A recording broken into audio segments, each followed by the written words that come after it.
We're here in Granada. It's my first visit here in Granada. And I'm quite surprised to learn how much activity is going on with regard to safety.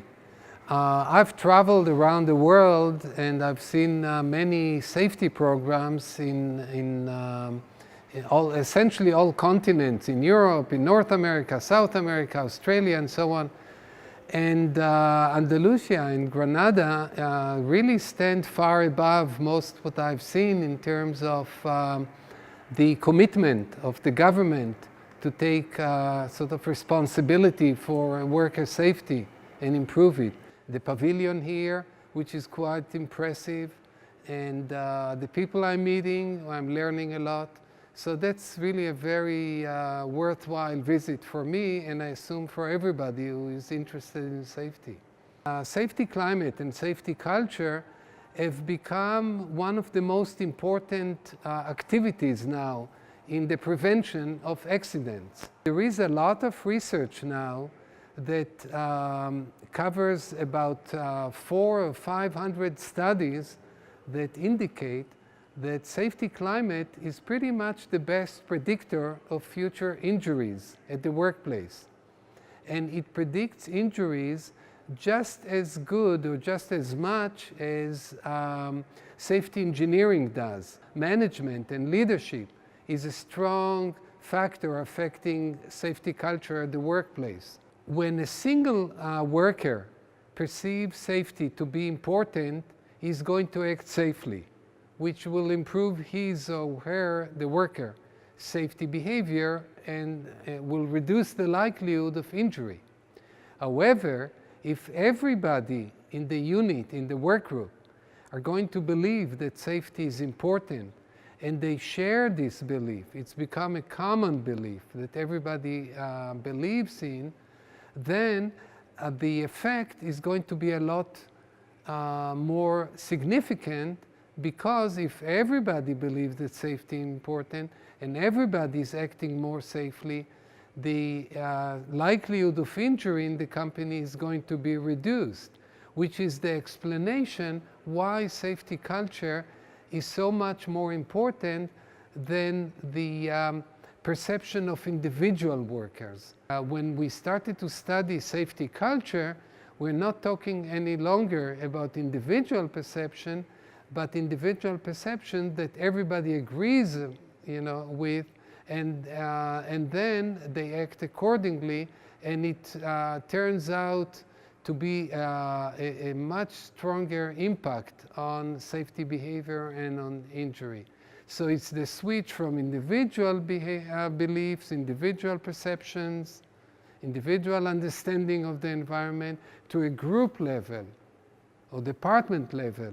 Essentially, it's a revolution, or evolution, if to be more precise. And now we're getting into a new era where human behavior and human perception and leadership and everything that we study, the factors that affect human behavior, human perception, turn out to be just as important. So this is a real revolution, introducing safety, introducing behavioral science as a major player in safety management, no longer playing a secondary role.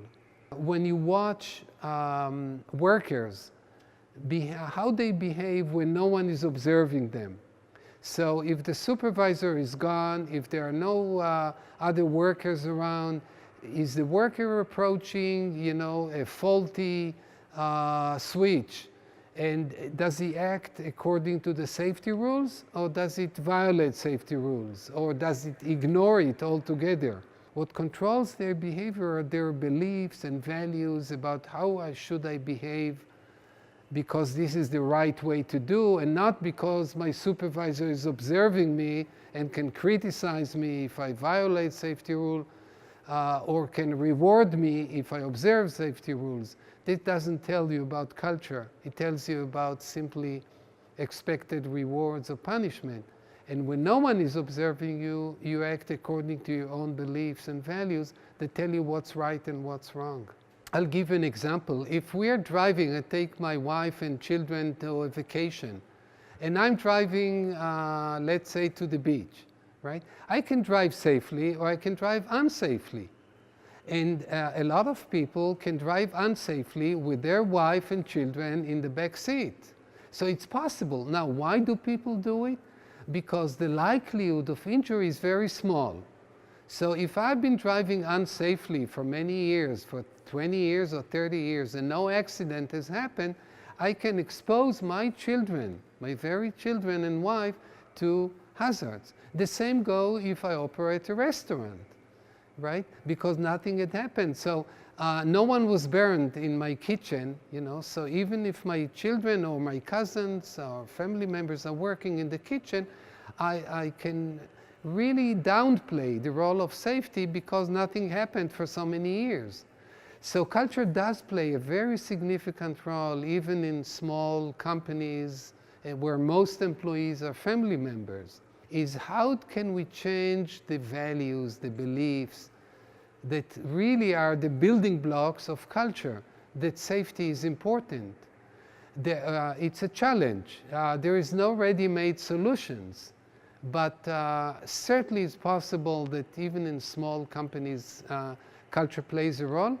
And I would say to be, as a scientist, I'd say it plays a role in as much as culture plays a major role in larger companies with thousands of employees. If you have to invest in safety, you really have to compromise on profitability, at least in the short run. So this requires strong decisions, and my understanding is unless you believe that safety is the right way to behave, it's the ethical way to behave, it's the correct way to behave, you're going to emphasize profitability over safety, and you're going to expose your family members to hazard, uncontrolled hazard. So yes, safety culture plays a major role.